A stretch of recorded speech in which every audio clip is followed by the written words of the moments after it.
The bedroom door swung open. Keith and Yvette froze mid-act in Nadine's bed. Yellow dress on the floor. His jeans. Her grandmother's quilt tangled around their bodies. Nobody moved. Nadine's purse hit the floor. The sound echoed like a gunshot. Nadine Keith started. She closed the door. Quiet. Controlled. Like she was the one who'd walked into the wrong room. Her legs wouldn't hold her. She slid down the hallway wall and sat on the carpet. Her uniform smelled like the nursing home. Disinfectant and death. She couldn't breathe right. The walls pressed in. The door opened. Yvette stepped out wearing Nadine's bathrobe. Nadine stood up fast. Get that off. What, my robe? Get it off right now. Yvette's hands went to the belt. Nadine, please just listen. How long? Silence.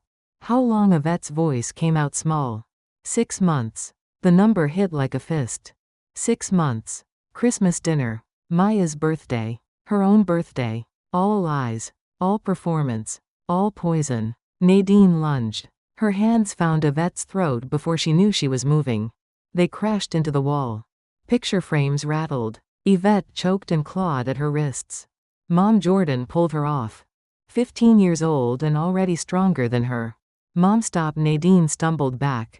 Her hands shook. She'd never hit anyone in her life. Never lost control like that. Keith stood in the doorway, shirt unbuttoned. Baby, we need to talk.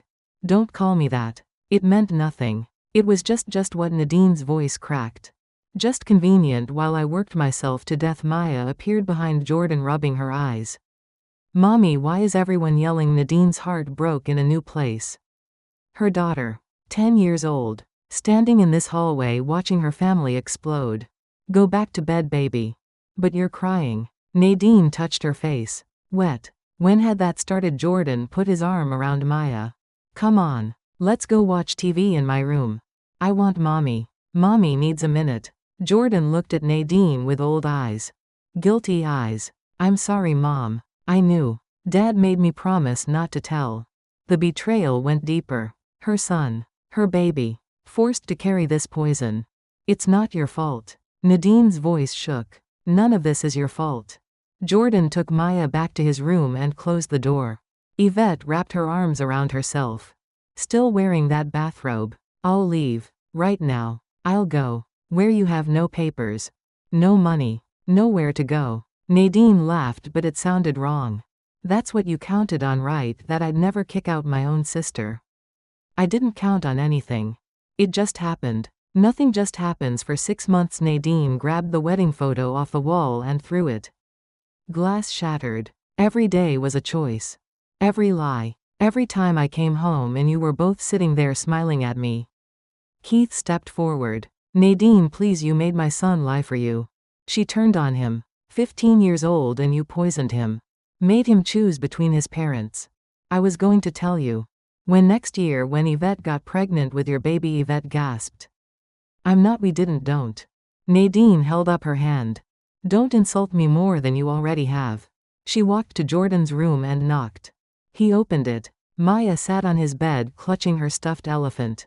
Can I sleep in here tonight? Jordan moved his backpack. Yeah, of course. Nadine lay down on his floor with a pillow. The carpet smelled like teenage boy sweat and Axe body spray. She'd take it over her bedroom that now smelled like betrayal. Mom, Jordan whispered after a while.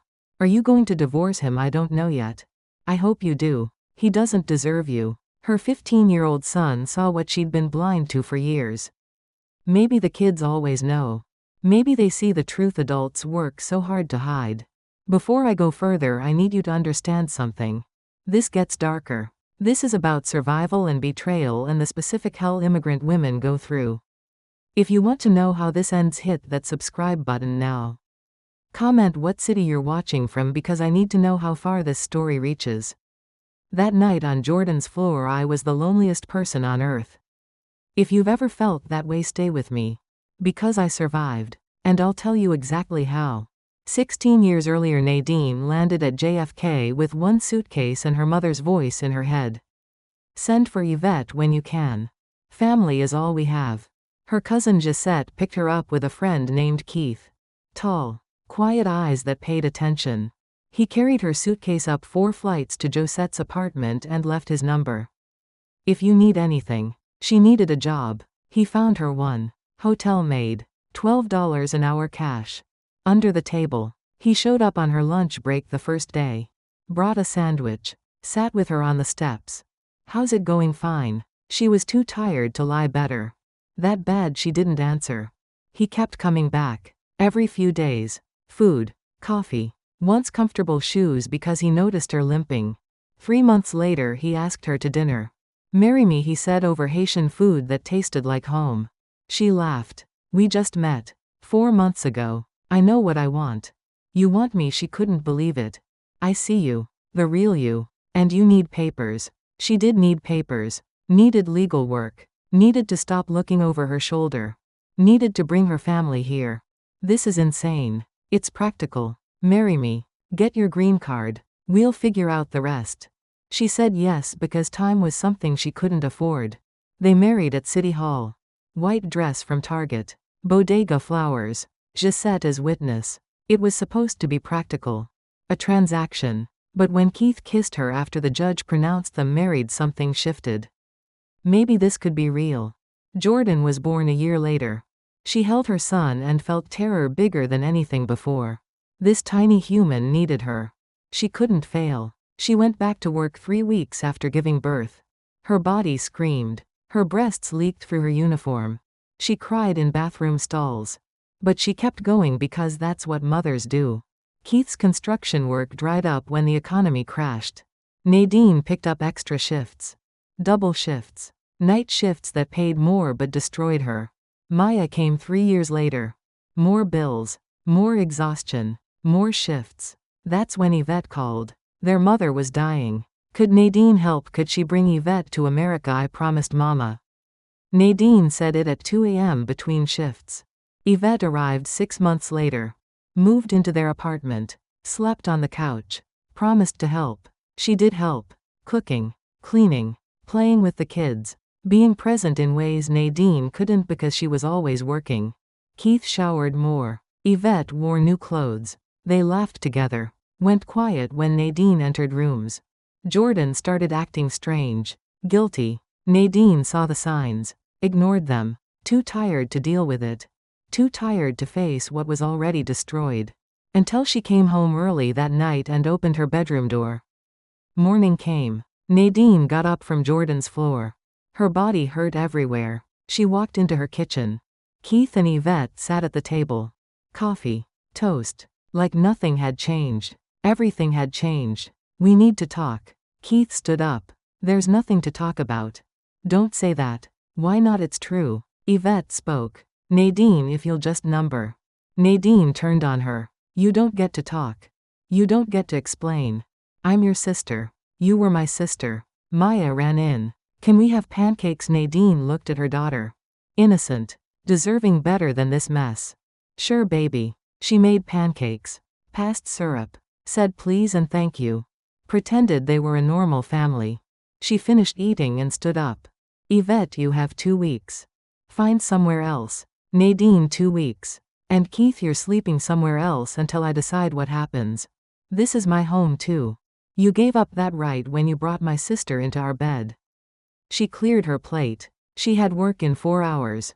Had to shower. Change. Pretend she was functional enough to care for elderly people when she could barely care for herself. She went to work. Clocked in. Smiled. Changed bedpans. Distributed medication. Did her job. Mrs. Palmer, one of her patients, grabbed her hand during rounds. You look sad today, dear. I'm fine, Mrs. Palmer. No, you're not. I've been alive 87 years. I know sad when I see it. Nadine sat on the edge of the bed. My husband cheated on me. With who? My sister. Mrs. Palmer's grip tightened. That's not cheating, dear. That's destruction. I don't know what to do. Yes, you do. You already know. You're just scared to do it. I have kids. No money. He could take them. He could. But will he? Men who cheat with your sister don't fight for custody. They run. Nadine wiped her eyes. I should go. Finish my rounds. One more thing. Mrs. Palmer pulled her close. Don't you dare stay for those kids. They don't need a martyr mother. They need a mother who's alive. That hit different. Nadine had been martyring herself for years. Working herself to death. Calling it sacrifice. Calling it love. Maybe it was just fear. She finished her shift and sat in her car.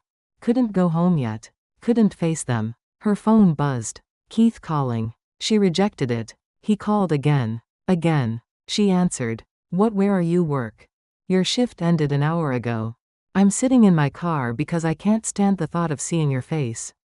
Silence on the line. Nadine, come home. We'll figure this out. There's nothing to figure out. There's 14 years. 2 kids. A life. We had a life. You destroyed it. She hung up. Turned off her phone. Sat in that parking lot for 2 more hours. The sun set. Other nurses left their shifts. Got in their cars. Drove home to their lives.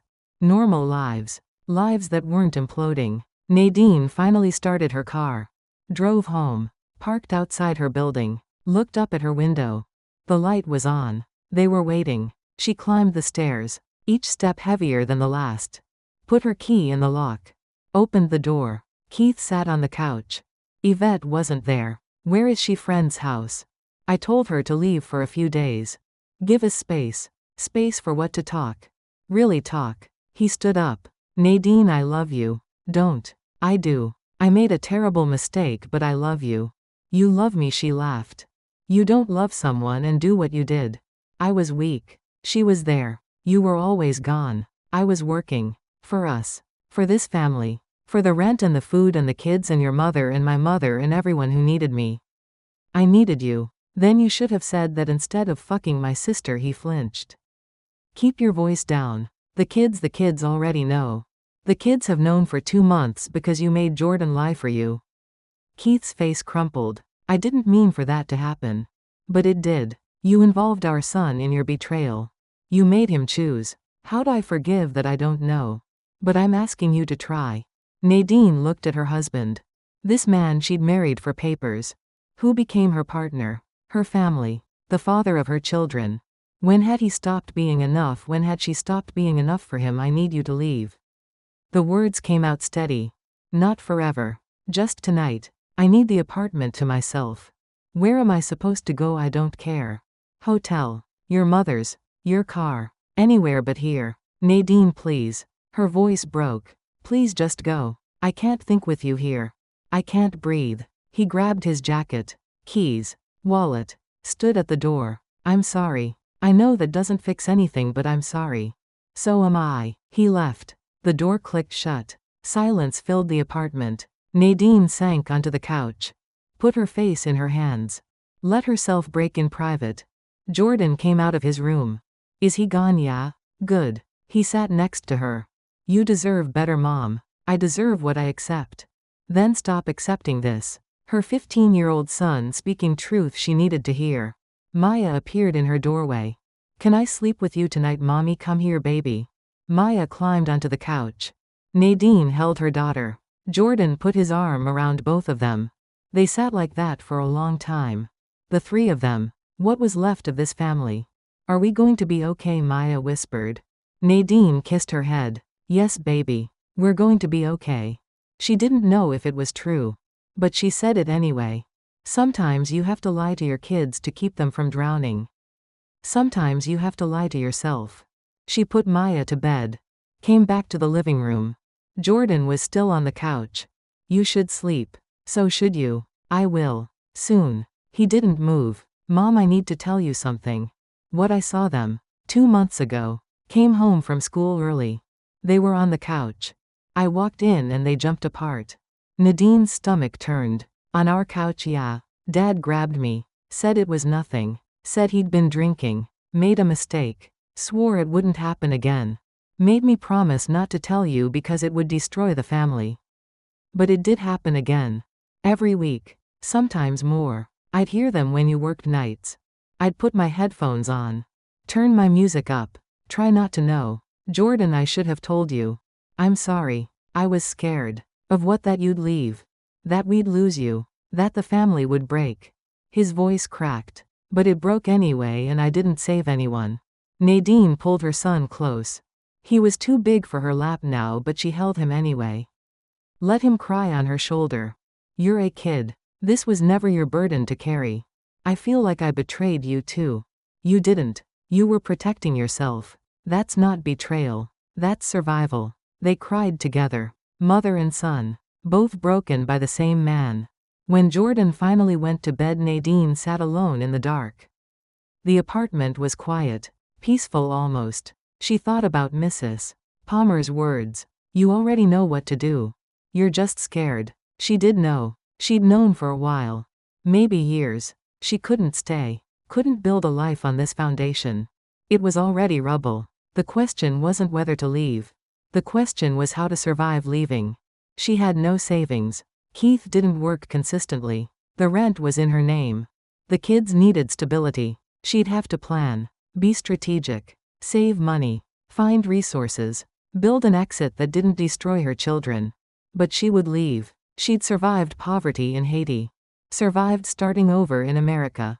Survived 16 years of exploitation and exhaustion and being everyone's foundation. She'd survive this too. She opened her laptop. Searched for divorce lawyers. Legal aid. Women's shelters. Immigrant resources. Started making a plan. Because survival was what she did. And this time she'd survive for herself. Not for Keith. Not for Yvette. Not for the family she'd tried to build. For Nadine. The woman who'd been buried under 16 years of sacrifice was clawing her way back to the surface. And God help anyone who tried to stop her. The laptop screen glowed in the dark apartment. Nadine clicked through divorce lawyer websites. Free consultations. Payment plans. Legal aid for immigrants. The words blurred together. Her phone lit up. Keith again. She blocked his number. It rang immediately.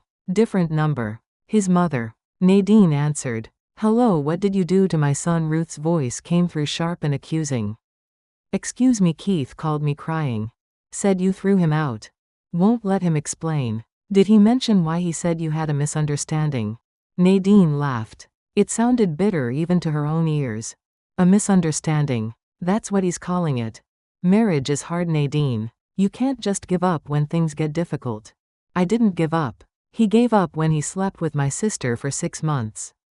Silence on the line. Then Ruth's voice came back colder. You're lying. I walked in on them. In our bed. Yvette wouldn't do that. She's family. That's what I thought too. You must have done something. Pushed him to it. You're never home. Always working. Nadine's grip tightened on the phone. I work to pay your son's bills. To feed his children. To keep a roof over everyone's head while he drinks away whatever money he does make. How dare you? No. How dare you? How dare you call me and defend what he did? How dare you make this my fault? If you were a better wife. Nadine hung up. Her hands shook with rage. Even his mother. Even family. Everyone defending the man who destroyed everything.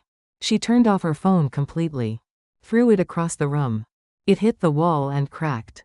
Jordan appeared in his doorway. You okay, number? But I will be. Was that Dad, his mother? Telling me I pushed him to cheat? Jordan's jaw tightened. That's bullshit. Language. It's true though. You didn't do anything wrong. Nadine looked at her son. When had he gotten so grown? Go back to sleep, baby. I can't. Every time I close my eyes I see them on that couch. His voice cracked. I should have told you right away. Maybe if I had. Don't do that to yourself. Nadine stood and hugged him. None of this is on you.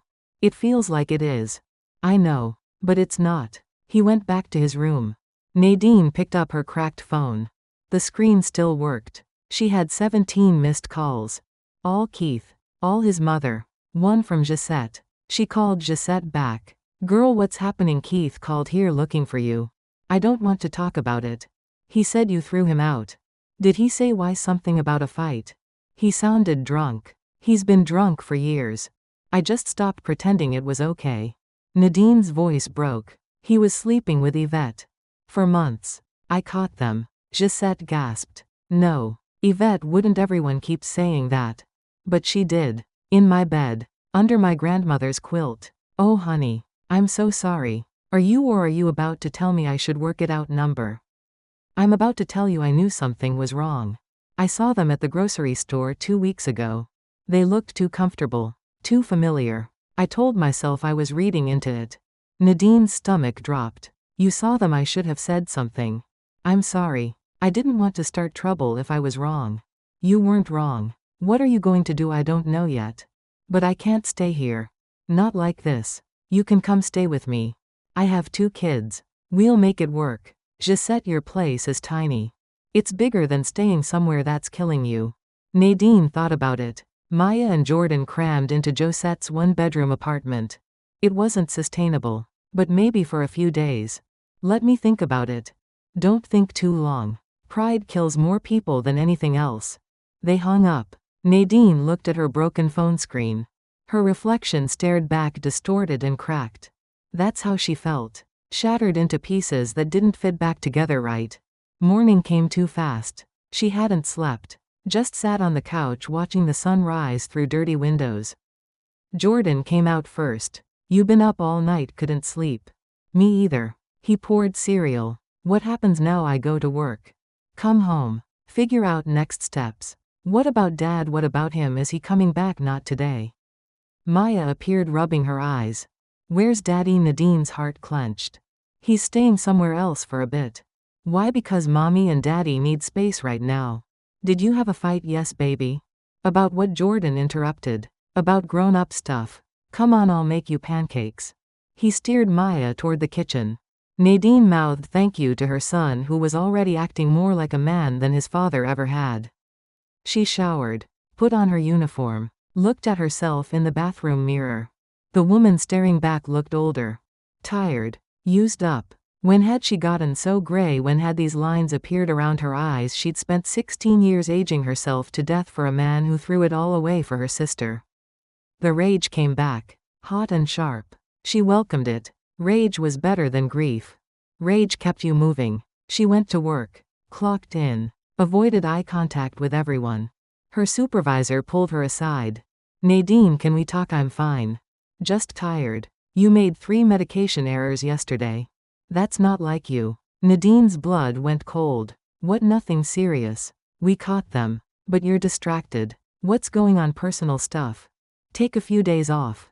Get your head straight. We need you sharp. I need the money. You need to not kill a patient because you're upset about your personal life. The supervisor's voice softened. Look, I like you. You're one of our best. But you're no good to anyone if you can't focus. Take 3 days. Come back when you can do your job safely. Nadine wanted to argue. Wanted to say she'd be fine. But medication errors could kill people. Could get her fired. Could destroy the only stable thing she had left. Okay. 3 days. She clocked out. Sat in her car. Now what? She couldn't go home. Couldn't face that empty apartment. Couldn't face the bedroom that smelled like betrayal. She drove to Brooklyn. To the Haitian restaurant where Keith had proposed. Ordered coffee and rice and beans. The food tasted like nothing. An older woman at the next table leaned over. You look troubled, daughter. Nadine looked up. Didn't recognize her. I'm fine. No, you're not. I can see it. The weight you carry. The woman spoke in Creole. What happened? Maybe it was the language. Maybe it was the kindness in the woman's eyes. Maybe Nadine was just desperate to talk to someone who wouldn't judge. My husband cheated on me with my sister. The woman's face hardened. Men are dogs. But your sister, that's betrayal that runs deeper. Everyone keeps telling me to forgive. To work it out. Everyone is wrong. Some things you don't forgive. You just survive them. How? One day at a time. One choice at a time. You choose yourself even when it's hard. Even when people call you selfish. Even when you feel like you're drowning. I do feel like I'm drowning. Then swim. Even if you don't know where you're going. Just keep swimming. The woman paid her bill and left. Nadine sat there turning the words over in her mind. Keep swimming. Even when you don't know where you're going. Her phone rang. Unknown number. She answered. Nadine, it's Yvette. Nadine's hand tightened around the phone. How did you get this number? Borrowed someone's phone. You blocked me. Yvette's voice was small. Please don't hang up. I need to talk to you. There's nothing to say. I'm pregnant. The words hit like a physical blow. Nadine couldn't breathe. The restaurant tilted. Someone asked if she was okay. She couldn't answer. Nadine, are you there? Is it his? I don't know. You don't know. It could be his. Could be someone else. I haven't been with anyone else recently, but before Keith there was. Stop. Just stop talking. Nadine stood up, left money on the table, walked out into the street. Does he know? Not yet. I wanted to tell you first. How considerate. I'm sorry. I know that doesn't mean anything, but I am. You're not sorry you did it. You're sorry you got caught. That's not true. Yes, it is. You knew what you were doing. Every single time. You made choices. And now there might be a baby. Nadine laughed, but it came out wrong. Hysterical. Did you plan this? Trap him with a baby so you could take my place? No, I didn't plan any of this. What do you want from me? Sympathy, forgiveness, money for an abortion. I want my sister back. Your sister is dead. You killed her. Nadine hung up, dropped her phone, picked it up with shaking hands. Pregnant. Yvette might be pregnant with Keith's baby. She got in her car. Drove with no destination. Just drove. Through Brooklyn. Through Queens. Over bridges. Through Manhattan. She drove until she was low on gas and had to stop. She ended up in the Bronx. Parked outside a church she'd never been to. Went inside. The pews were empty. She sat in the back and stared at the altar. She'd never been particularly religious. Went to church sometimes to make her mother happy. But now sitting in this empty building, she wanted to believe someone was listening. I don't know what to do. She said it out loud to the empty room. I don't know how to fix this. How to save my kids from this mess. How to survive this. No answer came. Just silence and the smell of old wood and candle wax. Her phone buzzed. Jordan. Mom, where are you? You've been gone for hours. I'm okay. Just needed to drive. Dad showed up. Nadine's chest tightened. Is he still there? Yeah. He's asking for you. Maya's crying. He's telling her it's going to be okay, but she knows it's not. Tell him to leave. He won't. House too. Put him on the phone. Rustling. Then Keith's voice. Nadine, come home. Let's talk like adults. I'm done talking. The kids need both of us. The kids needed a father who didn't destroy their family. I made a mistake. People make mistakes. For 6 months, that's not a mistake. That's a choice you made every single day. I was lonely. You were never here. Because I was working. So we could eat. So we could have a home. You chose work over me. I chose survival. And you punished me for it by sleeping with my sister. Nadine's voice rose. And now she might be pregnant. Did you know that your mistress might be carrying your baby? Silence. Then what? She called me. Told me she's pregnant. Doesn't know if it's yours. She's lying. Is she? Are you sure? More silence. Get out of my apartment, Keith. Take your stuff and go. If you're still there when I get home, I'm calling the police. You wouldn't. Try me. She hung up. Started the car. Drove back to Brooklyn. Her heart hammered the whole way. What if he didn't leave? What if he called her bluff? She pulled up outside her building. His truck was gone. She went upstairs. The apartment was quiet. Maya sat on the couch with red eyes. Jordan stood in the kitchen looking angry. He left. Jordan said. Took some clothes. Said he'd be back for the rest. Good. Maya's upset. Nadine sat next to her daughter. Come here, baby. Maya crawled into her lap. Too big for it really, but Nadine held her anyway. Is Daddy coming back? Not to live here. Why not? Because Daddy did something that hurt Mommy very badly. And we can't live together anymore. What did he do? Jordan answered. He cheated on Mom with Aunt Yvette.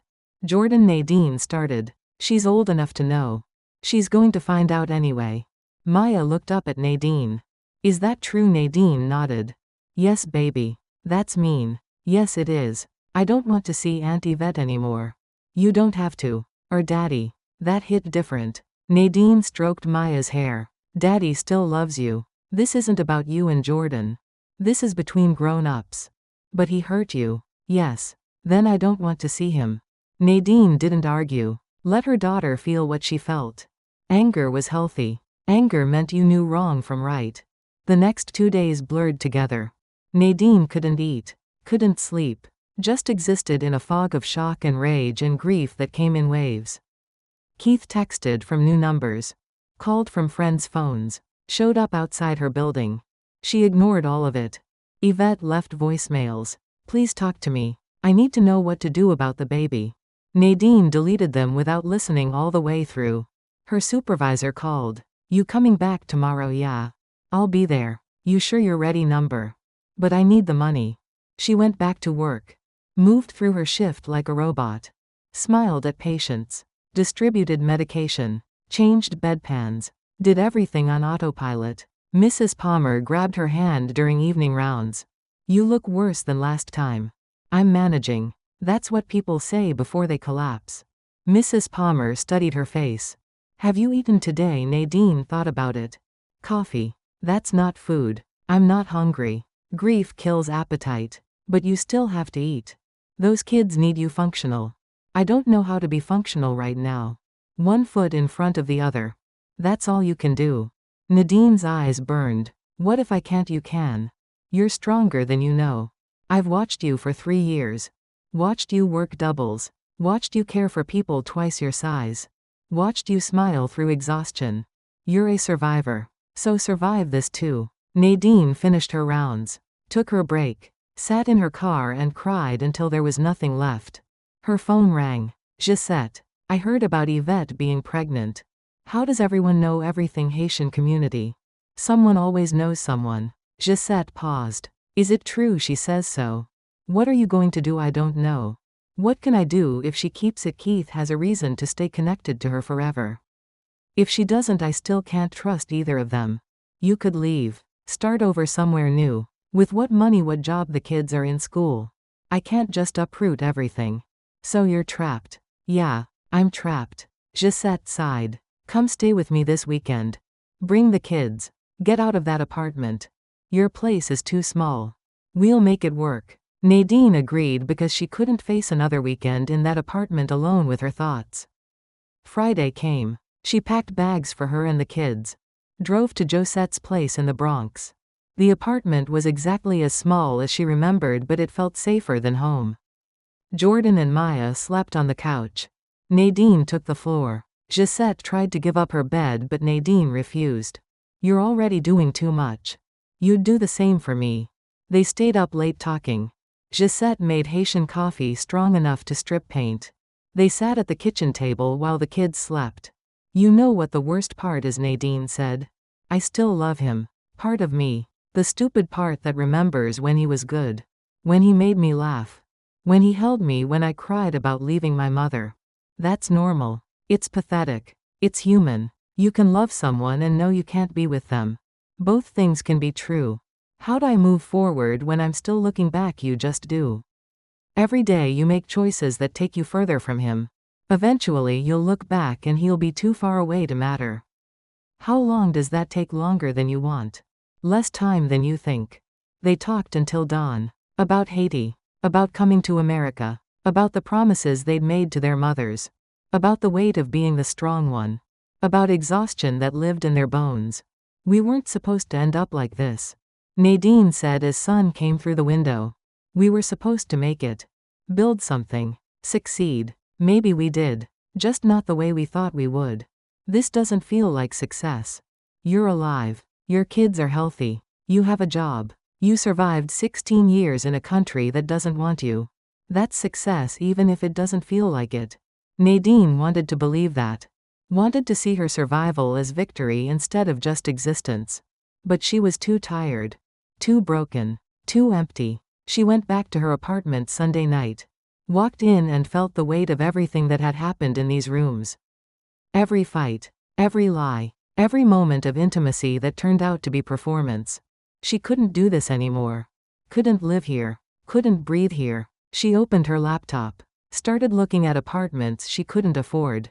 Jobs that paid better but required qualifications she didn't have. Cities far away where no one knew her story. Jordan came up behind her. We moving maybe. Eventually. Good. I hate it here. Me too, baby. Me too. Her phone rang. Keith. She almost didn't answer. But something made her pick up. What? I need to see the kids. No. They're my kids too. You should have thought about that before you destroyed their family. Stop punishing me by keeping them from me. I'm not punishing you. I'm protecting them. From what their father, from watching you lie and manipulate and make excuses. Yes. I have rights. So do I, and right now my right is to keep my children away from someone who traumatized them. I didn't traumatize them. You made Jordan lie for you. You destroyed Maya's sense of safety. You showed them that marriage means nothing. That family means nothing. That promises are just words. Yeah, you traumatized them. Silence. Then Keith's voice came back different. Harder. Fine. You want to do this, we'll do this. I'll get a lawyer. Fight for custody. We'll see what a judge says about a mother who works 80 hours a week and is never home. The threat landed. Nadine's throat closed. You wouldn't. Watch me. I'll paint you as absent. Negligent. More focused on work than your kids. I'll win because I'm the one who's home. Or I was until you threw me out. You're forgetting I walked in on you with my sister. Your word against mine. Jordan saw you. Multiple times. He's 15. Kids lie. Maya knows. Everyone knows. Courts don't care about cheating. They care about who's the better parent. And right now statistically that's me. He hung up. Nadine sat frozen. He was right. He could fight for custody. Could paint her as an absent mother. Could use her work schedule against her. She called Gisette back. I need a lawyer. A real one. Not legal aid. Someone who can fight. That costs money. I know. But I don't have a choice. Keith threatened to take the kids. He's bluffing. What if he's not? The question hung between them. What if he wasn't bluffing? What if Nadine had survived 16 years only to lose everything anyway? Nadine hung up with Gisette and stared at her phone. The threat was real. Keith could take her kids. Could use her work schedule as evidence of neglect. Could twist 16 years of sacrifice into proof she was a bad mother. She opened her banking app. Checked the joint account they'd shared for 14 years. Empty. Completely drained. $2,300 gone.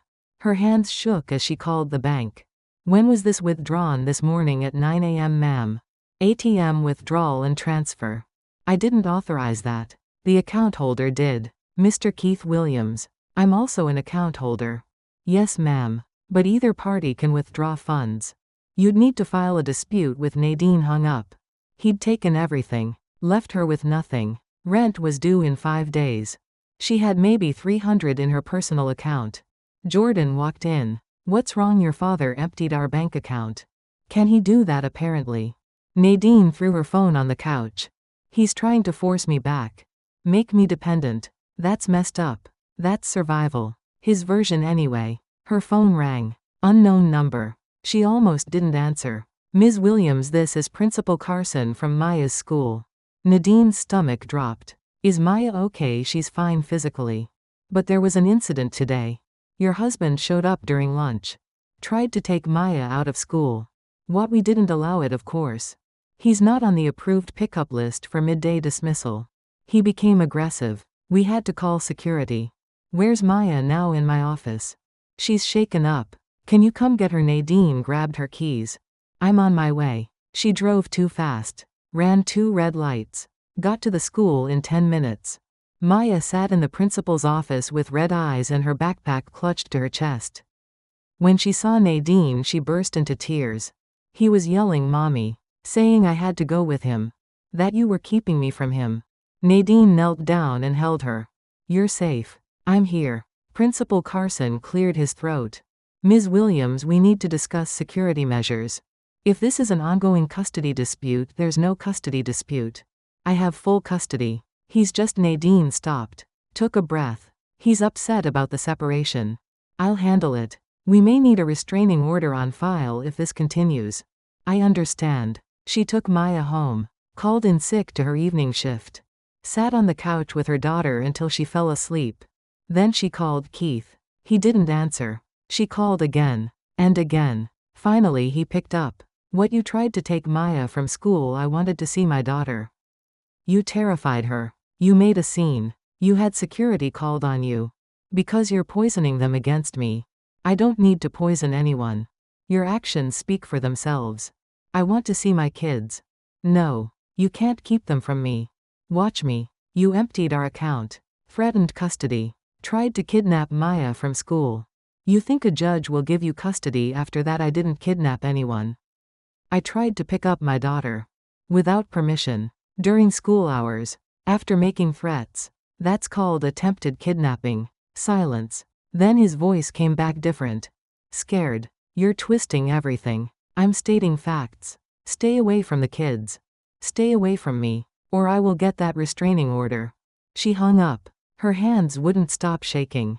This was escalating. Getting dangerous. Keith wasn't going to back down. She needed a lawyer. A real one who could protect her and the kids. But lawyers cost money she didn't have. Her phone rang again. This time it was Yvette. Don't hang up. Please. What do you want? I got the paternity test. Early screening thing. It's Keith's baby. The words landed like bullets.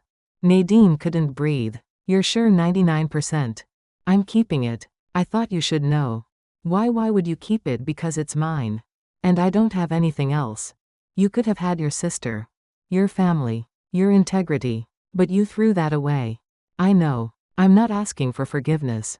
I'm just telling you what's happening. Does Keith know? Not yet. I'm scared to tell him. Good. You should be scared. You destroyed 2 families for a man who doesn't love either of us. He loved me. Nadine laughed. It sounded unhinged. He didn't love you. He used you. Just like he used me. And now you're stuck with his baby and no support and no papers and nowhere to go. Congratulations. I'm sorry. Stop saying that. Sorry doesn't fix anything. Sorry doesn't undo 6 months of betrayal. Sorry doesn't give me back what you took. What did I take? Everything. My marriage. My family. My trust. My home. My peace. You took everything and left me with nothing but pain. Yvette started crying. I didn't mean to. Yes, you did. Every single time was a choice. Own it. Stop pretending you're a victim. Nadine hung up. Threw her phone across the room. It hit the wall and shattered completely this time. Jordan came out of his room. Was that Aunt Yvette? Don't call her that. She's not your aunt anymore. What did she want to tell me? She's definitely pregnant with your father's baby. Jordan's face went hard. So we're going to have a sibling out there. Half sibling. And it's not your problem. Feels like my problem. Everything about this is my problem. You're 15. This shouldn't be on you. But it is. Just like it was on me to keep their secret. Just like it's on me to take care of Maya when you're working. Just like it's on me to be the man Dad never was. Nadine's heart broke again. Baby, you don't have to be the man. You just have to be you. Being me isn't enough right now. This family needs someone strong. We're all strong. We're surviving. We feels like we're drowning. He went back to his room. Slammed the door. Nadine sat alone in the living room with her broken phone and her broken life. The next morning she went to work with 3 hours of sleep and a migraine that wouldn't quit. She made it through her shift on autopilot. Smiled at patients. Distributed medication. Changed bedpans. During her break her supervisor called her in again. Nadine, we need to talk. I know. I'm doing better. No mistakes today. It's not about mistakes. It's about your phone. We've had multiple calls from someone named Keith looking for you. He's been aggressive with our front desk staff. Nadine's stomach sank. I'm sorry. I'll tell him to stop. We can't have employees' personal drama interfering with work. This is a medical facility. We need everyone focused. I understand. It won't happen again. See that it doesn't. We value you, but there are limits. Nadine nodded and left the office. Sat in her car during lunch and cried. She was losing everything. Her marriage. Her money. Her peace. Soon her job. Soon her apartment. Soon her kids. She drove to a free legal clinic after her shift. Waited 3 hours to see someone. When they finally called her name, she sat across from a tired-looking woman with a stack of files. What can I help you with? I need help with custody. My husband is threatening to take my kids. On what grounds? He says I'm never home. That I work too much. That I'm absent. I work to support them. He hasn't had steady work in years. Can you prove income disparity? I think so. Maybe. He emptied our joint account so I don't have access to statements. The lawyer made notes. Has he been violent? Not physically. But he tried to take our daughter from school without permission. Security had to remove him. That helps. Did you file a report? The school has records. Good. What about infidelity grounds for fault divorce in New York? He was sleeping with my sister. For 6 months. I caught them. Do you have proof? Photos, messages, number? Just my word. And my son saw them multiple times. Your son's testimony could help. How old? 15. Old enough to testify if needed. Does your husband have his own lawyer? I don't know. He threatened to get one. The lawyer leaned back. Here's the reality. Custody battles are expensive. Could run you $10,000 to $20,000 if it goes to trial. Can you afford that number? Then your best option is mediation. Try to reach an agreement without court. He won't agree to anything unless I take him back. Then you need to prepare for a fight you might not win. Judges look at who has more time with the kids. If he can prove you're working 80 hours a week to pay his bills, to feed his kids, to keep a roof over everyone's head. I understand. But courts don't always see it that way. They see hours present, stability, routine. Nadine felt the room closing in. So I'm being punished for working? No. You're being forced to prove you're the better parent despite working. It's not fair. But it's reality. She left the clinic with more fear than hope. Drove home. Found an eviction notice on her door. 30 days to pay 3 months back rent or leave. 3 months. She'd been paying rent every month. How was she behind? She called the landlord. Got voicemail. Called again. Finally he picked up. Mr. Chen, I got an eviction notice but I've been paying rent. Not for 3 months. Your account shows no payment since January. That's impossible. I set up auto pay from the joint account. She stopped. The joint account Keith had access to. Did someone cancel the auto pay? I don't know about that. I just know I haven't received rent. You have 30 days. I need more time. I can pay. I just need to set up new payment. The notice stands. Pay what's owed or leave. He hung up. Nadine stared at the notice. Keith had cancelled rent payments. Let her fall behind. Set her up to lose the apartment. This was planned. All of it. The empty account. The custody threats. The eviction. He'd been building a case against her while she worked herself to death. Jordan came home from school and saw the notice. We're being evicted. Your father cancelled rent payments. Let us fall behind. Can he do that? He already did. Where are we supposed to go? I don't know yet. Maya walked in. Saw them both looking stressed. What's wrong? Nothing, baby. Grown-up stuff. Is it about daddy? Everything's about daddy lately. Jordan muttered. Nadine shot him a look. Go do your homework. Both of you. They went to their rooms. Nadine sat at the kitchen table with the eviction notice and did math that didn't work. 3 months' rent was $7,500. She had maybe $300. Needed money for food, utilities, gas, phone. She called Gisette. I need to borrow money. How much? $7,500. Gisette whistled. Girl, I don't have that. I know. I don't know what else to do. Keith set me up. Cancelled rent payments. Now I'm being evicted. That's illegal. But proving it takes time. I don't have. What about your tax return? Not enough. Maybe 2,000. Family, my mother's dying in Haiti. No one else has money. Church maybe. I don't know. I'm so tired of asking for help. Pride or homelessness. Pick one. Nadine knew she was right. I'll figure something out. She hung up and stared at the eviction notice. She had 30 days to find $7,500 and a new lawyer and a way to keep her kids and her sanity. The next Sunday she went to church. First time in months. Sat in the back and tried to pray. The pastor talked about forgiveness. About turning the other cheek. About being the bigger person. After service, women from the congregation surrounded her. Haitian women who'd known her for years. We heard about Keith and your sister. Heard Yvette's pregnant. Heard you kicked him out. That's a shame. Marriage is sacred. You should try to work it out. For the kids. Men stray. It happens. You forgive and move forward. Nadine listened to them tell her what she should do with her life. Should do with her pain. Should do with her betrayal. Finally she spoke. He was sleeping with my sister in my bed for 6 months. While I worked to support everyone. And you're telling me to forgive him? The women looked uncomfortable. One older woman spoke. Forgiveness isn't for him. It's for you. I'm not ready to forgive. Then you'll be bitter forever. Better bitter than stupid. She walked out. Got in her car. Sat in the parking lot while people drove away to their intact families and their working marriages and their simple problems. Her phone buzzed. New number. Text from Keith. I know about the eviction. I can fix it. Just come home. Be my wife again. We can work this out. So that was his plan. Destroy her until she had no choice but to come back. Make her desperate enough to accept anything. She typed back. I'd rather be homeless. 3 dots appeared. Disappeared. Appeared again. You're willing to put our kids on the street because of your pride. You put them there when you cancelled rent payments. This is on you. Come home. Last chance. Go to hell. She blocked the number. Started the car. Drove home. Jordan was pacing in the living room when she got there. Mom, something happened. What? Dad showed up at my school. During lunch. Started talking to my friends. Telling them you're crazy.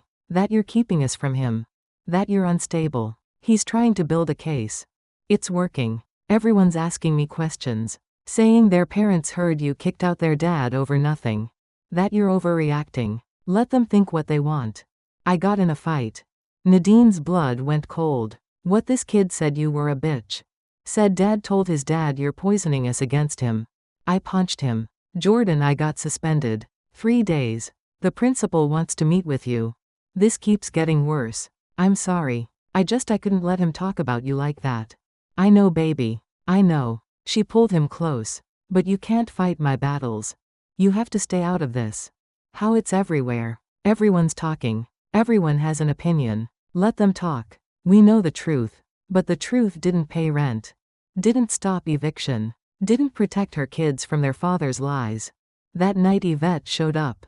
Knocked on the door at 10 p.m. Nadine almost didn't open it. What? Yvette stood there with a small bag. Her stomach showed now. Round and undeniable. I have nowhere else to go. That's not my problem. Please. Just for tonight. Keith kicked me out. Said he's done with me. Good. He should be. I'm pregnant with his baby. And I'm supposed to care. You're my sister. No. I was your sister. Before you destroyed that. I know I messed up. I know I can't fix it. But I'm homeless and pregnant and scared. Nadine looked at her sister. Saw the desperation. The fear. The consequences catching up. Part of her wanted to slam the door. Let Yvette face what she'd done alone. But another part, the part that had been raised to value family above everything, couldn't do it. One night. The couch. Then you figure out your own life. Yvette's face crumpled with relief. Thank you. Don't thank me. I'm not doing this for you. I'm doing it because I can't live with myself if something happens to you. Yvette came in. Sat on the couch. Nadine got her a blanket and pillow. Jordan came out. Saw Yvette. His face went hard. Why is she here one night?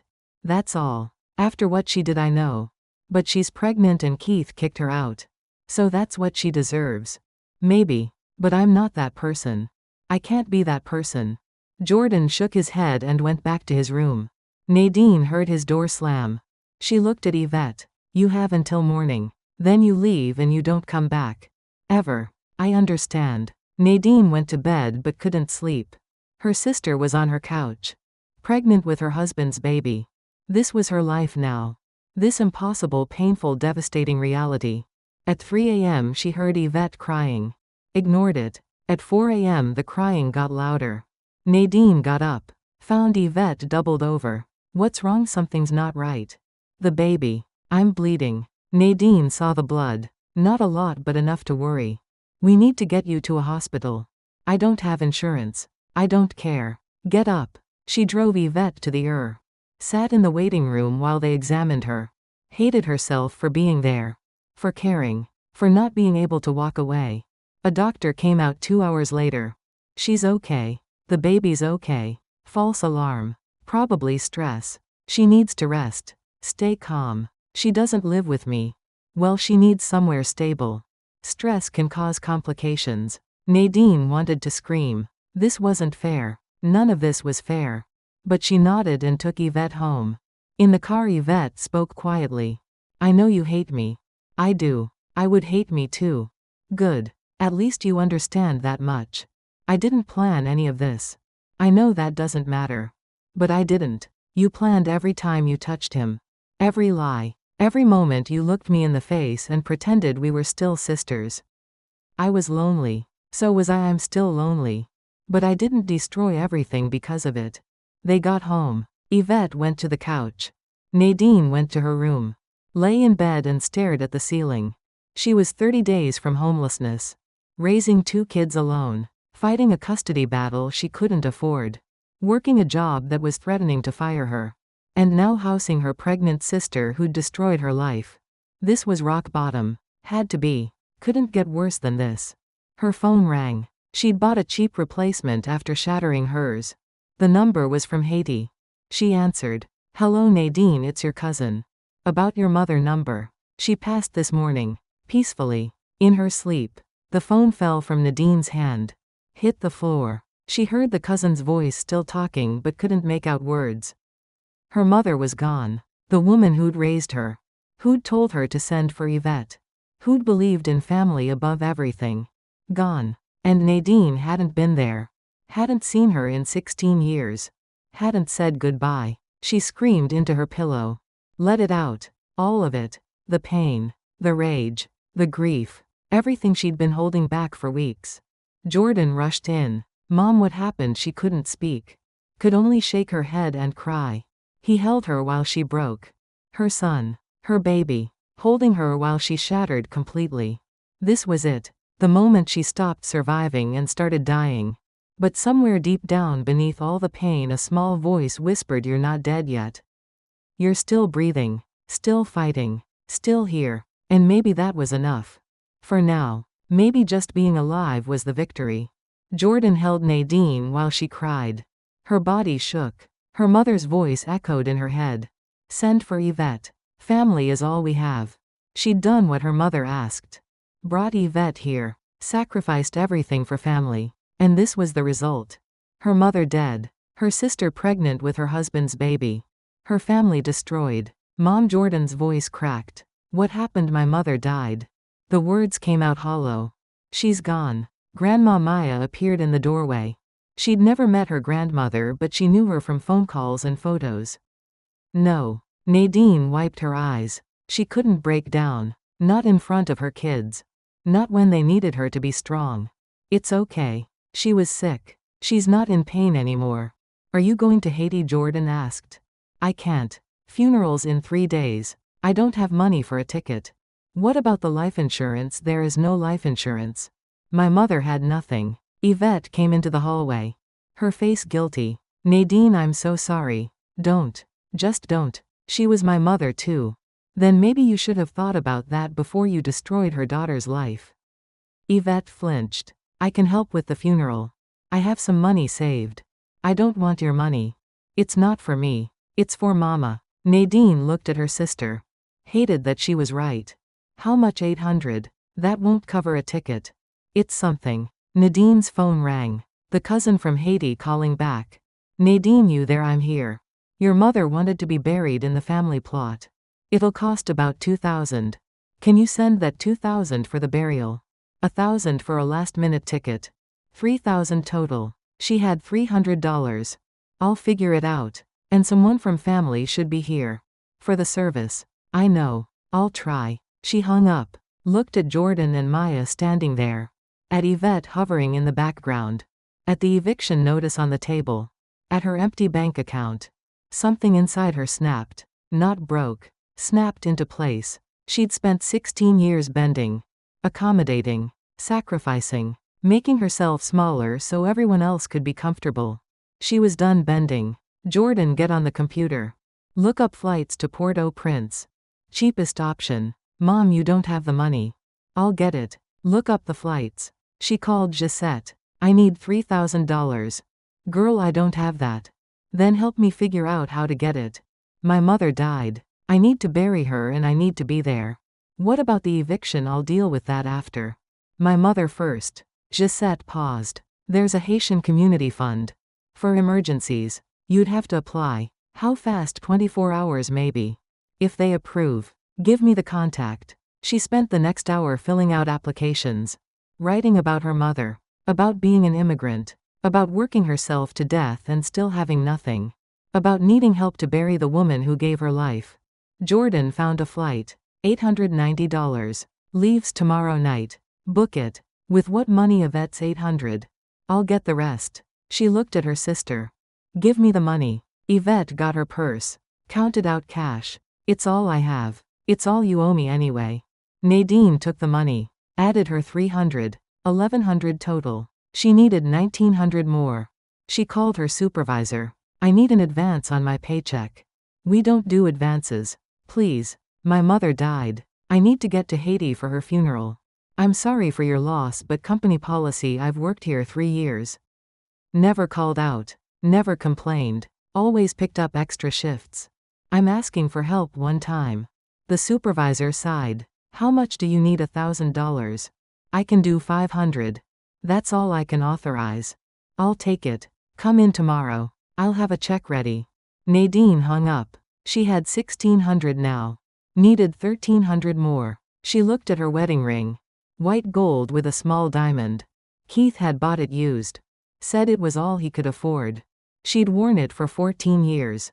Never took it off even when her fingers swelled from work. She twisted it off. It caught on her knuckle. She forced it. Felt skin tear. Tasted blood when she brought her hand to her mouth. What are you doing? Jordan asked. Selling this. Your wedding ring. It doesn't mean anything anymore. She drove to a pawn shop in Queens. A man behind bulletproof glass looked at the ring through a loop. 400. It's worth more than that. Not to me. 400 or walk. She thought about negotiating. Thought about trying another shop. But she didn't have time. Fine. He counted out bills. She took them and left. $200 now. 800 short. She sat in her car and called Keith. What? I need $800. He laughed. You're joking. My mother died. I need to bury her. That's not my problem. Your children's grandmother died. Have some humanity. I had humanity until you kicked me out and poisoned my kids against me. I need the money, Keith. Please. Come home. Be my wife again. I'll give you whatever you need. That's not going to happen. Then you're not getting any money from me. You owe me. For 16 years. For every bill I paid. For every sacrifice I made. I owe you nothing. You made your choice. He hung up. Nadine threw her phone at the dashboard. It bounced and hit her lap. Still intact somehow. She drove back home. Walked in. Yvette was making tea. Did you get the money? Most of it. Still short. How much? 800. Yvette set down her cup. I can call some people. See if anyone can lend. Why would you help? Because she was my mother too. And because I destroyed everything else. At least let me do this. Nadine wanted to refuse. Wanted to tell Yvette to stay out of it. But pride was expensive and her mother was dead. Fine. Make your calls. Yvette spent an hour on the phone. Finally she came back. I got 600. 3 different people. Small amounts, but it's something. 2,600 total. Still 200 short. Maya came out of her room with her piggy bank. I have $87. Nadine's throat closed. Baby, no. For grandma. You said family takes care of family. That's your birthday money. Your Christmas money. Grandma's more important. Jordan disappeared into his room. Came back with a handful of bills. I have 132. From my job. No. You kids need that money. We need you to bury grandma more. Jordan put the money on the table. Take it. Nadine looked at her children. 15 and 10 years old. Giving everything they had to help her. She wanted to refuse. Wanted to protect them from this. But she needed it. I'll pay you both back. We don't want it back. Maya climbed into her lap. We want you to stop crying. Nadine held her daughter. Jordan put his arms around them both. They sat like that while Yvette watched from the kitchen. $2,819. Still 181 short. Nadine opened her laptop. Started a GoFundMe. Wrote about her mother. About being an immigrant. About needing help to say goodbye. Posted it on Facebook. On every Haitian community group she could find. Within 2 hours people donated. Small amounts. $5. $10. $20. People she barely knew. People from church. From work. From Haiti. By midnight she had $3,400. She booked the flight. Paid for the burial. Had money left over for a few days in Haiti. Jordan helped her pack. How long will you be gone? 4 days. 5 at most. What about the eviction? I'll deal with that when I get back. What about Dad? What about him? He's been texting me. Asking where you are. What you're doing. Don't answer him. He says he's going to file for custody. That he has a lawyer. Nadine stopped packing. When did he say that? Yesterday. I didn't want to stress you out more. Show me. Jordan pulled up the texts. Multiple messages from Keith. Threats. Manipulations. Promises if Jordan would just convince Nadine to come home. She took a screenshot. This is harassment. Save all of these. Why evidence? For court. You're really going to fight him? I'm going to bury my mother. Then I'm coming back and burning down everything that hurt me. She said it calm, steady, but Jordan heard the steel underneath. Good. He hugged her. I'm proud of you, Mom. The next night Nadine flew to Haiti. She hadn't been back in 16 years. 16 years of sending money but never going home. Never seeing her mother. Never saying goodbye properly. The plane landed in Port-au-Prince. The heat hit her immediately. Humid and thick and familiar. She'd forgotten what Caribbean heat felt like. Her cousin met her at the airport. Older now. Grayer. But the same eyes. Nadine. You came. Of course I came. They drove through streets Nadine barely recognized. Everything looked smaller. Poorer. More desperate than she remembered. Things are worse here, her cousin said. Since the earthquake. Since the presidents. Everything's worse. I'm sorry. Don't be sorry. You got out. That's what matters. They went to her mother's house. Tiny. One room. Tin roof. Nadine had sent thousands of dollars over 16 years. Where had it gone? She helped everyone. Her cousin explained. Neighbors. Family. Anyone who needed. Your money kept dozens of people alive. Nadine walked into the house. Smelled her mother's soap. Saw her mother's clothes hanging on a line. Saw the photo of young Nadine on the table. The one from her wedding day. She picked it up. Looked at that hopeful girl who thought she was going to make it. Who thought marriage would save her. Who thought America was the answer. I'm sorry, Mama. She said it to the empty room. I'm sorry I wasn't here. Sorry I let Yvette destroy everything. Sorry I failed. Her cousin touched her shoulder. You didn't fail. You survived. That's what she wanted. The funeral was the next day. Small. Maybe 30 people. Neighbors mostly. Distant family. People Nadine's money had helped over the years. They sang hymns in Creole. Prayed. Cried. Told stories about her mother's kindness. Her strength. Her faith. Nadine stood at the grave and finally let herself break. Cried for her mother. For 16 lost years. For the girl who left Haiti with dreams. For the woman who came back with nothing but grief. An old woman approached after the burial. Your mother talked about you all the time. How proud she was. How hard you worked. I should have come home. She understood. She knew what it costs to survive in America. Did she know about Yvette, about what happened? She knew your marriage was hard. But she loved you both. Said family was all we had. Family destroyed me. No. 2 people destroyed you. The rest of us are still here. Nadine stayed 3 more days. Sorted through her mother's things. Gave away clothes. Kept letters her mother had saved. Cards Nadine had sent over the years. Photos of Jordan and Maya their grandmother never got to hold. On the last day her cousin drove her to the airport. What will you do now? Fight. For my kids. For myself. For the life my mother wanted me to have. Good. Don't let them break you. They already tried. I'm still standing. She flew back to New York. Landed at JFK. Took a cab home because her car was still at the airport and she was too tired to deal with it. She got to her apartment at 2 a.m. Unlocked the door. Found Yvette still on the couch. You came back. Yvette looked relieved. Where else would I go? Keith came by. 3 times. Banged on the door. Yelled. Jordan called the police. What did the police do? Told him to leave. But they said without a restraining order they can't really stop him. Nadine set down her bag. Then I'll get a restraining order. She was done being afraid. Done letting Keith control her through fear and threats and manipulation. The next morning she went to family court. Filed for a restraining order. Filled out forms. Waited hours. Finally saw a judge. What are you asking for? Ms. Williams? Protection from my husband. He's harassing me. Threatened to take my kids. Tried to kidnap my daughter from school. Emptied our bank account. Cancelled rent payments to get me evicted. Do you have proof of these claims? Nadine pulled out her phone. Showed texts. Screenshots. Emails from the school. Bank statements. Eviction notice. The judge reviewed everything. I'm granting a temporary restraining order. He's to stay 100 yards away.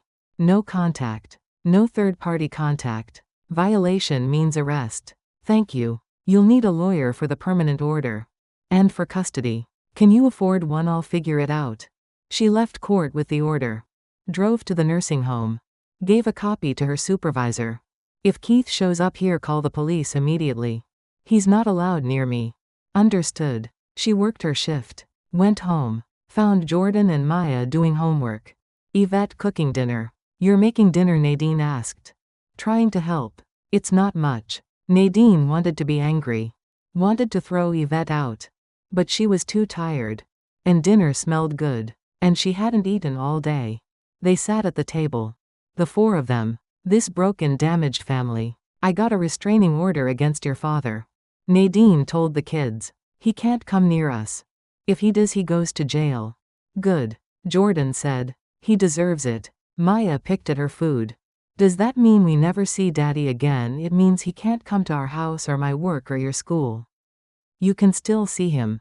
With supervision. I don't want to see him. That's okay too. After dinner, Nadine sat with her laptop. Looked at the eviction notice. 22 days left. She still owed $7,500. Jordan sat next to her. What are you going to do? Fight the eviction? Prove Keith sabotaged the payments. Will that work? I don't know. But I have to try.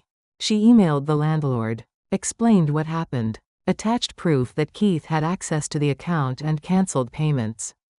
Asked for a payment plan. He responded the next morning. I believe you. But I still need the money. I have bills too. I can give you 60 days instead of 30. That's the best I can do. 60 days. 2 months to come up with $7,500 plus current rent. Over $10,000 total. She called her supervisor. Any overtime available? We're fully staffed right now. Please. I'll take any shift. Any patient. Anything. Nadine, you're barely holding it together with your current schedule. I don't have a choice. The supervisor sighed. There's a night shift opening at our facility in Manhattan. Pays $2 more per hour. But it's midnight to 8 a.m. 6 days a week. I'll take it. That's on top of your current shifts.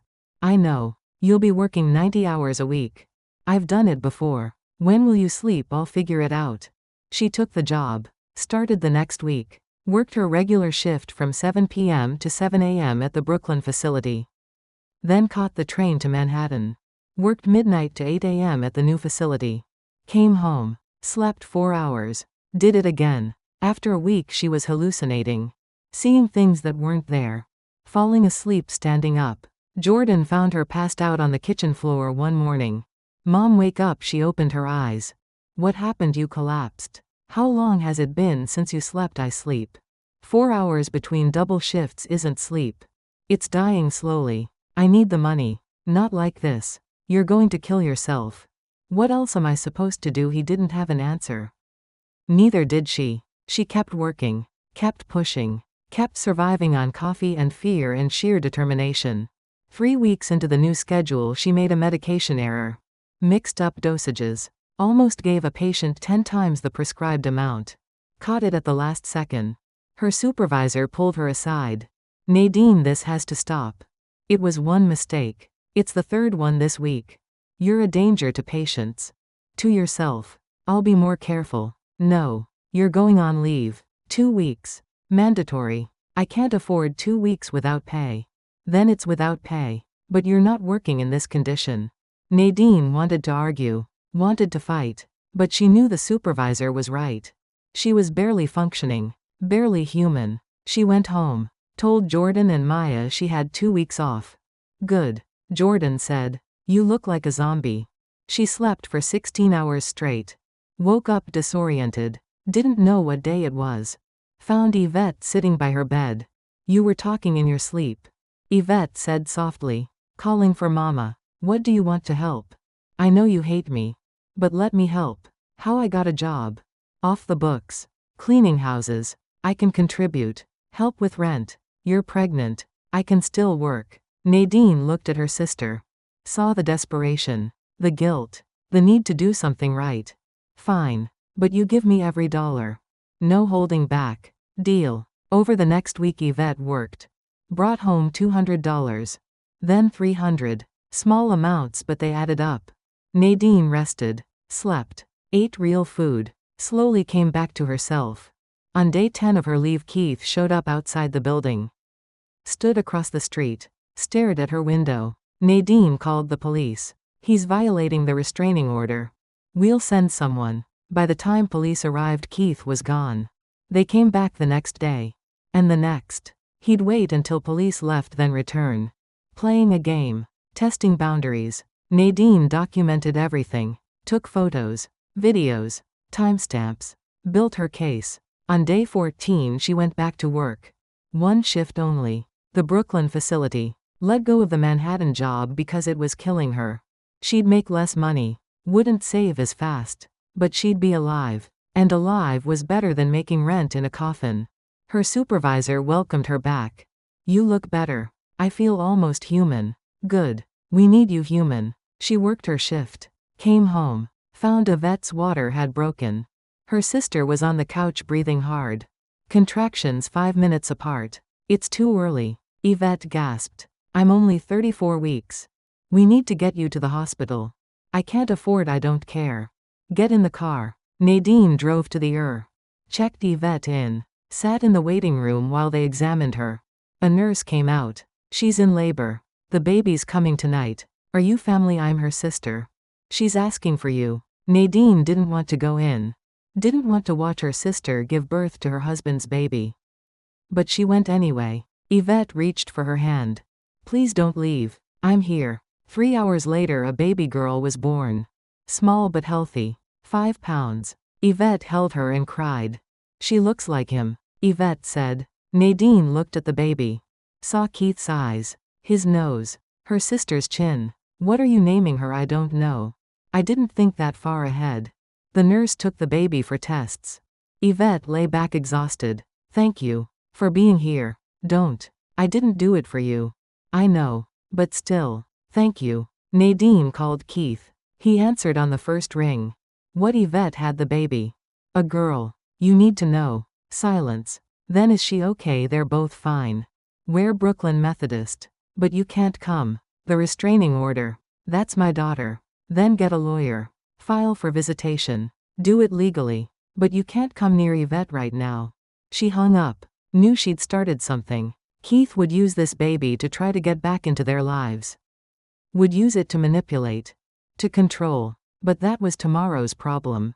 Tonight she just needed to get through. She stayed at the hospital until morning.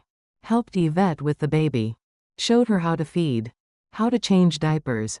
How to survive the first hours of motherhood.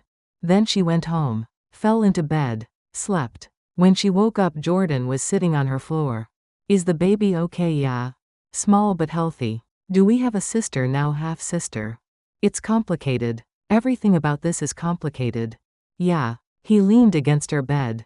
Mom, are you going to be okay? She thought about it. Thought about everything she'd survived. Everything she'd lost. Everything she'd fought for. Yeah, baby. I'm going to be okay. We all are. She didn't know if it was true. But she said it anyway. Because sometimes survival meant lying to yourself until the lie became real. Nadine went back to work the next day. Moved through her shift on autopilot. Her phone buzzed constantly. Keith calling from new numbers. Yvette texting photos of the baby. Jordan asking when she'd be home. During her break, Mrs. Palmer grabbed her hand. You look different. Different? How? Harder. Like you finally stopped breaking and started fighting back. Maybe I am. Good. It's about time. Nadine finished her shift and drove home. Found an envelope taped to her door. Court papers. Keith had filed for custody. Emergency hearing in 3 days. She called the free legal clinic. Got the same tired lawyer. He filed for emergency custody. Claims I'm unstable. That the kids are in danger.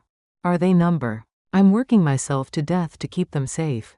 That might be his argument. That you're never there. Can you prove otherwise? How do I prove I'm present when I'm always working to pay bills he created? That's the catch. You need a real lawyer. Someone who can fight this. I don't have money for a real lawyer. Then you might lose your kids. Nadine hung up. Sat on the floor. Looked at the court papers. 3 days to find a lawyer. She couldn't afford to fight a battle she couldn't lose. Jordan came home from school. Saw the papers. What is that your father filed for custody? Can he do that? He already did. Hearings Thursday. What happens if he wins? You'd live with him. No.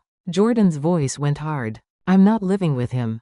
I'm 15. I can choose. Not legally. Not until you're 18. Then I'll run away. I'm not leaving you. Maya heard them talking. Came out of her room. Are we going to live with Daddy? No, baby. But Jordan said Jordan's wrong. We're not splitting up. I won't let that happen. But she didn't know how to stop it. Didn't have money or resources or power. She called Gisette. I need help. Keith filed for custody. You need a lawyer. I can't afford one. Then you need to represent yourself. I don't know how. Figure it out. You've figured out everything else.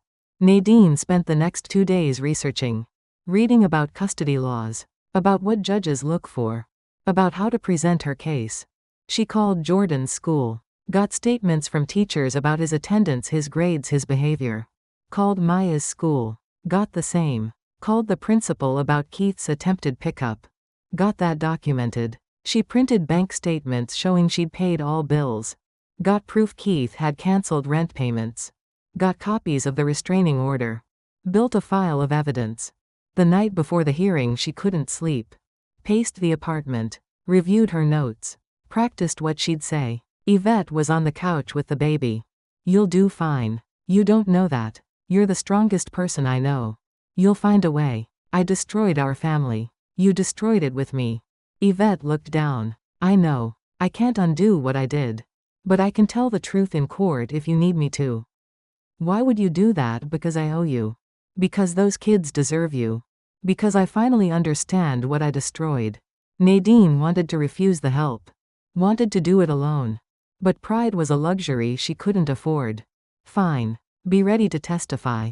The hearing was at 9 a.m. Nadine wore her best clothes. A dress she hadn't worn in years. Tried to look stable. Professional. Like a mother who had her life together. Keith showed up with a lawyer. Expensive suit. Briefcase. Confidence. The lawyer approached her. Ms. Williams, my client is willing to drop this if you'll agree to reconciliation counseling. Tell your client to go to hell. That's not productive. Neither is sleeping with my sister and then trying to take my kids. They went into the courtroom. The judge reviewed the filings. Mr. Williams, you're claiming Ms. Williams is an unfit mother. What's your evidence? Keith's lawyer stood. Your Honor, Ms. Williams works excessive hours. 80 to 90 hours per week. The children are often left unsupervised. She's unstable. Recently took leave from work due to exhaustion. Has had multiple medication errors at her job. Ms. Williams, how do you respond? Nadine stood. Her legs shook but her voice came out steady. I work those hours because Mr. Williams stopped supporting his family. He hasn't had consistent employment in 3 years. I've been the sole provider. As for the leave, I took it to rest so I could be better for my children. As for medication errors, I caught them before they harmed anyone. I take responsibility for my work.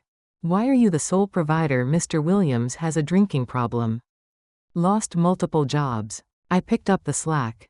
Keith's lawyer objected. Unsubstantiated claims. I have bank statements. Nadine pulled out her folder. Showing regular purchases at liquor stores on days he claimed to be job hunting. The judge reviewed the statements. Mr. Williams, do you have employment? Currently I'm between jobs. For how long? 6 months. And how are you supporting yourself staying with my mother? So you're unemployed living with your mother and you want custody of 2 children. I have more time to spend with them than she does. Time doesn't pay rent. Ms. Williams, what about the eviction notice? Nadine's stomach dropped. He knew about that. Mr. Williams canceled automatic rent payments from our joint account without my knowledge. I'm working with the landlord to resolve it. But you're still facing eviction in 52 days. I'm saving money to catch up. The judge made notes. What about the restraining order? Mr. Williams, you were ordered to stay away from Ms. Williams. Have you complied? Keith's lawyer jumped in. My client has maintained appropriate distance. That's a lie. Nadine pulled out her phone. I have photos and videos of him standing outside my building.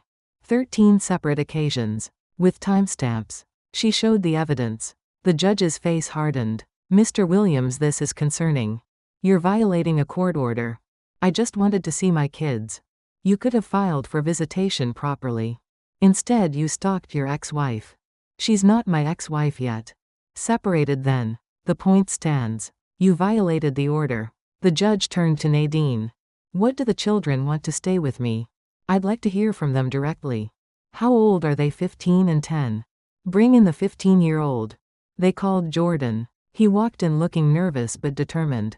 Son, I'm going to ask you some questions. Answer honestly. Yes, sir. Where do you want to live with my mom? Why? Because she's always been there for us. Dad left. Mom stayed. Dad cheated. Mom worked harder. Dad tried to hurt us. Mom protected us. What do you mean he tried to hurt you? He made me lie for him. Made me keep secrets about him and my aunt. When I told him I didn't want to lie anymore, he threatened to take us away from Mom. Keith jumped up. That's not true. The judge banged his gavel. Sit down. Jordan, continue. He emptied our bank account. Cancelled rent payments. Tried to take Maya from school. He's been trying to destroy Mom because she wouldn't take him back after he cheated. Is your mother a good parent? She's the best. She works hard. Takes care of us. Makes sure we have everything we need. Yeah, she's tired sometimes. But she never gave up on us. Thank you. You can go. Jordan left. The judge reviewed his notes. I'm denying the emergency custody petition. Ms. Williams retains custody. Mr. Williams, you may file for visitation rights through proper channels. But I'm extending the restraining order. You're to have no contact except through a court-appointed mediator. Keith's lawyer started to object. The judge cut him off. Your client has shown a pattern of harassment and manipulation. He's unemployed. He violated a restraining order. He traumatized his children. Unless he can demonstrate significant change, I won't be granting custody. The gavel came down. It was over. Nadine walked out of the courtroom. Her legs almost gave out. Jordan caught her. We won. You won. What you said in there was true. All of it. Keith stood in the hallway with his lawyer. Made eye contact with Nadine. She didn't look away. Didn't flinch. Just stared until he broke first. She drove home with Jordan. Called Maya's school to tell her the news. Called her supervisor. I kept custody. Thank God. Now can you focus on work? Yes. I'll be better. I promise. That night she sat at her kitchen table with the eviction notice. 52 days left. She'd saved $2,000. Needed $5,500 more. Yvette came out with the baby. I have $800 more. From cleaning jobs. Keep it. You need it for the baby. I want to help. You can help by finding your own place. You can't stay here forever. I know. I'm looking. But everywhere wants first, last, and security. I don't have that. Not my problem. Yvette flinched. You're right. I'm sorry. The baby started crying. Yvette tried to soothe her. The sound filled the small apartment. Nadine felt the walls closing in again. I can't do this. She stood up. I can't live with you here. With that baby. With the constant reminder of what you did. Where am I supposed to go? I don't care. Call Keith. Call your friends. Call a shelter. Just go. Nadine, please no. I'm done. I gave you a place when you had nowhere. I took you to the hospital. I helped with the baby. I did everything our mother would have wanted. But I can't keep destroying myself to save you. Yvette started crying. I have nowhere. You should have thought about that before you destroyed your only family. Nadine went to her room. Locked the door. Lay in bed and listened to the baby cry and Yvette sob and felt nothing. The next morning Yvette was gone. Left a note on the counter. I'm staying with a friend. Thank you for everything. I'm sorry for everything. I hope someday you can forgive me. Why? Nadine crumpled the note. Threw it away. The apartment felt bigger without Yvette. Emptier. But peaceful. Jordan came out. She left. Yeah. Good. I couldn't stand seeing her here. Me either. What about the baby? Not our problem. She went to work. Focused. For the first time in weeks she felt clear. Present. Like she could breathe. Mrs. Palmer noticed immediately. Something changed. I kicked out my sister. The pregnant one. She had the baby.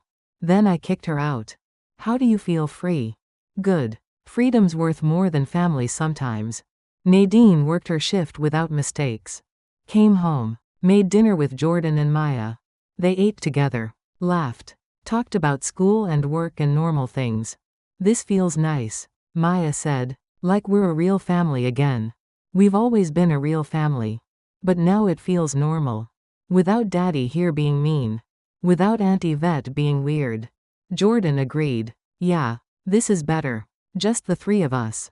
After dinner Nadine opened her laptop. The GoFundMe was still active.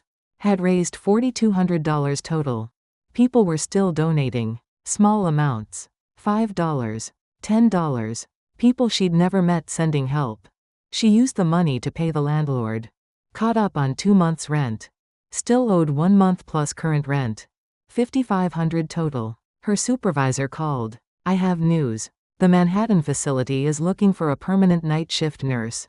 They want to offer you the position. I can't do 90 hours a week again. It's not 90 hours. It's 50. 5 nights a week. But it pays $8 more per hour than your current position. Nadine did the math. $8 more per hour.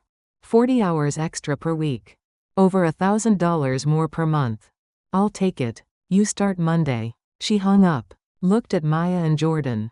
I got a new job. Better pay. Better hours. So we can keep the apartment, Jordan asked. We can keep the apartment. Maya hugged her. I knew you'd figure it out. Nadine held her daughter. Wondered when a 10-year-old had learned to have so much faith in a mother who kept almost breaking. The next few weeks blurred together. She worked. Saved money. Paid bills. Caught up on everything Keith had destroyed. Jordan got a part-time job at a grocery store. Insisted on helping with bills. Mom, I'm 15. I can work. Let me help. You should be focusing on school. I am. But we're a team. Let me be part of the team. She let him. Took his contribution. Put it toward savings. Maya started staying after school for activities. Drama club. Choir. Things she'd never had time for before. Is this okay? She asked Nadine. Am I allowed to do fun things? Of course, baby. You should have always been doing fun things. But what about money? Let me worry about money. You worry about being 10.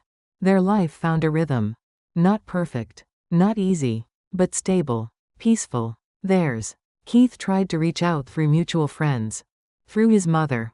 Through random numbers. Nadine blocked everything. Changed her number. Cut off every avenue. He filed for visitation rights. The court granted supervised visits. 1 hour per week at a family center. Jordan refused to go. I'm not seeing him. The court said you have to. I'm 15. What are they going to do? Drag me? Maya went once. Came back crying. Daddy asked about you. Asked if we could all be a family again. What did you say? I said no. I said you're happy now and I don't want you to be sad again. Nadine held her daughter. You don't have to go back if you don't want to. I don't want to. He just makes me feel bad. She filed paperwork with the court. Both children refusing visitation. Keith tried to fight it. The court sided with the kids. They're old enough to have a say. If they don't want to see you, Mr. Williams, that's their choice. Keith left the courthouse broken. Nadine felt nothing watching him go. No satisfaction. No pity. Just nothing. 3 months after the custody hearing, the divorce was finalized. Nadine stood in the courthouse while the judge signed papers ending her 14-year marriage. You're officially divorced. Do you have any questions? Number. Thank you. She walked out, a single mother with full custody and no financial support because Keith had no income. But she didn't need his money. Didn't need his help. Didn't need anything from him. She went to work that night. Mrs. Palmer saw the change immediately. You're different again. Lighter. I'm divorced. How do you feel? Like I can finally stop surviving and start living. That's the spirit. Now go live. Nadine worked her shift. Went home. Found Jordan and Maya making breakfast for dinner because they'd burned dinner. We tried to cook. Jordan said sheepishly. Pancakes for dinner works. They ate together. Laughed about the burned chicken in the trash. Made plans for the weekend. Can we go to the park? Maya asked. Yeah, we can do that. Really, you have time? I'm making time. That weekend they went to Prospect Park. The same park where Nadine had sat broken months ago. But now she walked through it with her kids. Watched Maya play. Talked with Jordan about school. Mom, I've been thinking about college. He said. You're 15. I know. But I want to go. Want to make something of myself. You already are something. You're my son. I want to be more than the kid whose dad cheated with his aunt. You are more than that. You're smart and kind and strong. You're going to do amazing things. You really think so? I know so. They sat on a bench while Maya played. Watched the sun set over Brooklyn. I'm proud of you, Jordan said. For everything. For fighting. For not giving up. I'm proud of you too. We're going to be okay, right? Yeah, baby. We're going to be okay. 6 months after the divorce, Nadine got a promotion. Nurse supervisor. More responsibility. More pay. Better hours. She moved the family to a better apartment. 2 bedrooms. Cleaner building. Safer neighborhood. Jordan decorated his room with posters. Maya filled hers with stuffed animals. Nadine's room was simple. Just hers. No reminders of Keith. No ghosts. She ran into Yvette at the grocery store 9 months after kicking her out. Yvette had the baby in a stroller. Looked tired but okay. Nadine. Yvette. Awkward silence. She's getting big, Nadine said, looking at the baby. Yeah. 6 months now. You managing barely. Keith sends money sometimes. When he has it. I'm working 2 jobs. Mom watches the baby. Which mom? A friend. Her mother. It's complicated. Everything's complicated. More silence. I'm sorry, Yvette said. I know I've said it before. But I am. Every day. I know. Will you ever forgive me? Nadine thought about it. About forgiveness. About family. About what her mother would want. Maybe someday. But not today. That's fair. They parted ways. Nadine didn't feel anger anymore. Didn't feel much of anything toward Yvette. Just indifference. And that felt like progress. A year after everything fell apart, Nadine sat at her kitchen table on her day off. Jordan was at work. Maya at school. The apartment was quiet. She opened her laptop. Started writing. Not for anyone else. Just for herself. About survival. About betrayal. About the cost of the American dream for immigrant women. About working yourself to death for people who don't see you. She wrote for hours. Let everything out. Every pain. Every triumph. Every moment of despair and determination. When she finished, she had 20 pages. Raw. Honest. Real. She posted it on a blog. Didn't expect anyone to read it. But people did. Hundreds of people. Then thousands. Other immigrant women sharing their stories. Saying me too. Saying I survived too. Messages came in. Your story gave me courage to leave. Your story made me feel less alone. Your story saved my life. Nadine realized her pain had purpose. Her survival mattered, not just for her and her kids, but for every woman fighting to breathe in a world that wanted them silent. She started speaking at community centers, telling her story, helping other women find resources, find lawyers, find strength. Jordan and Maya came to one of her talks, sat in the back, listened to their mother tell the truth about everything. After Maya hugged her, "You're brave, Mommy." "I'm not brave. I'm just tired of being quiet."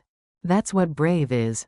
2 years after that night, when she opened her bedroom door and found Keith with Yvette, Nadine stood in front of a room full of women. Immigrant women. Working women. Tired women. Women who'd sacrificed everything and gotten nothing back. I was that woman, she told them. The one who worked herself to death. Who accepted crumbs and called it love. Who thought survival was enough. And I'm here to tell you it's not enough. You deserve more than survival. You deserve to live, to thrive, to take up space without apologizing. The women applauded. Some cried. Some came up after and shared their stories.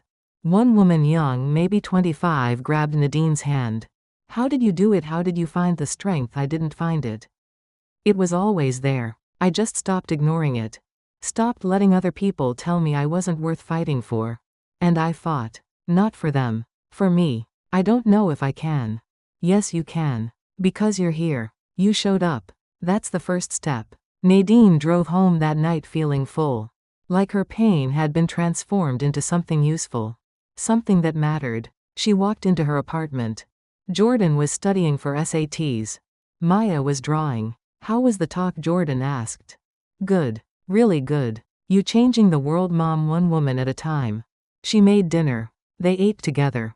Talked about college applications and fifth-grade drama and whether they should get a cat. Normal things. Family things. The life she'd almost lost. That night after the kids were asleep, Nadine stood at her bedroom window. Looked out at Brooklyn. The city that had almost killed her. The city where she'd survived anyway. She thought about her mother's last words. Family is all we have. Her mother was wrong. Family wasn't all she had. She had herself. Her strength. Her voice. Her story. And that was enough. She'd come to America 16 years ago with nothing but hope and her mother's blessing. She'd lost almost everything. Her marriage. Her sister. Her mother. Her innocence. Her youth. But she'd gained something too. Her freedom. Her children. Her power. Her life on her terms. She was Nadine. Not somebody's wife. Not somebody's sister. Not somebody's employee or caretaker or foundation. Just Nadine. A woman who'd survived the unsurvivable and come out the other side stronger.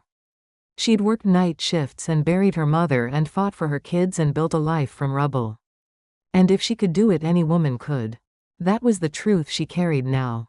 The truth she'd share with every woman who needed to hear it. You don't need permission to choose yourself. You don't need forgiveness from people who hurt you. You don't need to make yourself smaller so others feel bigger. You just need to survive one more day. And then another. And another. Until survival becomes living. Until living becomes thriving. Until you look back and realize you made it through hell and came out golden. Nadine closed her curtains. Went to bed. Slept peacefully for the first time in years. Because she'd finally learned the most important lesson: the only person who needed to save her was herself. And she did.